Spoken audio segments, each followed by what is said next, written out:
Hello and welcome to another PTFS Wiki News episode, the one-stop place for all news relating to PTFS and PTC with your host, That One Unoriginal. Today, we'll be talking about the recent October 8th update which introduced the Boeing 727 and two new airlines. Firstly, the biggest of the two, the introduction of the Boeing 727. For those not caught up to speed on their old aviation history, the Boeing 727 is an American narrow-body airliner that was developed and produced by the Boeing company. It was developed to address the demand for shorter flight lengths from smaller airports after Boeing introduced the 707 in 1958. It is the only tri-jet aircraft to be produced by Boeing and was introduced in 1964 with Eastern Airlines. Along with being the only Boeing tri-jet, it is also the game's second tri-jet, joining the MD-11, a wide-body airliner manufactured by the American company McDonnell Douglas and eventually by Boeing when they bought the corporation during the mid to late 1990s. Unlike most aircraft in the game, and similarly to the MD-11, this plane's unique feature is the tri-jet design, which was, for the most part, done to avoid ETOPS flight rules. This is an acronym for Extended Range Twin-Engine Operations Performance Standards, and is a special part of the flight rules for one engine in operative flight conditions, though at the same time, they were more efficient and cheaper than four-engine aircraft, as the engines are the most expensive part of the plane, and having more engine means consuming more fuel.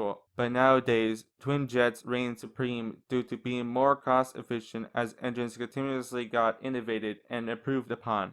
The aircraft comes with 18 liveries: United Airways, Turkish Airlines, FedEx, DHL, Qatar Airways, Pan Am, Southwest Airways, Lufthansa, Korean Air, Iberia Airways, Emirates, Delta, Condor, British Airways, American Airlines, Air France, and Air Canada, along with the usual blank liveries for both the airline and cargo variants. Lastly, the back stairs of the aircraft are operable, being opened and closed by clicking where the stairs are, though unfortunately for DB Cooper role players, the stairs are not extendable during flight. Now, onto the second part of today's update, which some of you keen listeners may have already picked up on when I was listing all the liveries available on the Boeing 727. If you haven't, two new airlines have been added to the game alongside the introduction of the Boeing 727. They are Pan Am and Iberia. Firstly, Pan American World Airways, commonly known as Pan Am, was an American airline that was the principal and largest international air carrier and unofficial overseas flag carrier of the United States for much of the 20th century.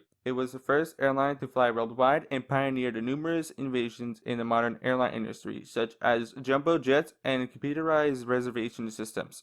Beginning in the mid-1970s, the company began facing a series of challenges, both internal and external, along with rising competition. These challenges, along with the growing competition, eventually amounted to it declaring bankruptcy in 1991.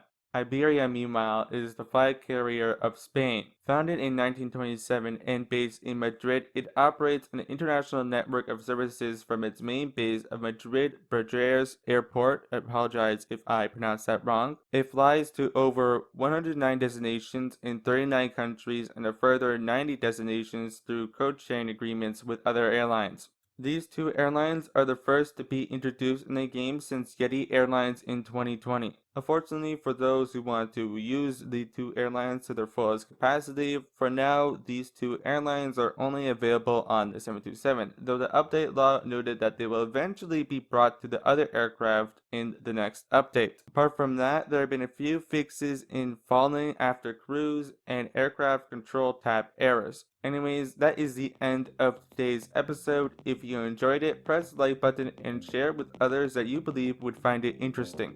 If you like the content that we publish on this channel, press the subscribe button and press the notification bell to know when we make a new episode. If you want to see us through other mediums, you can find us on X, formerly Twitter, Threads, Instagram, along with the PTFS Wiki Discord, all linked in the description below. Lastly, PTFS Wiki News is a part of the PTFS Wiki, a community-led and community-maintained selected PDF for the game. If there's any information about the game that you're wondering about, from game passes, island, aircraft, or anything in between, go to https https://roblox-ptfs.fandom.com or go in the description below to start exploring the wiki. We're also looking for people whenever possible to contribute to the community, so if you notice statistical errors, spelling mistake, factual error, or missing information, you could edit the fandom, so as long as you have a fandom account and have been on fandom for at least 4 days to receive the auto-confirmed status. Well, that's enough outro talk. We'll see you guys next time.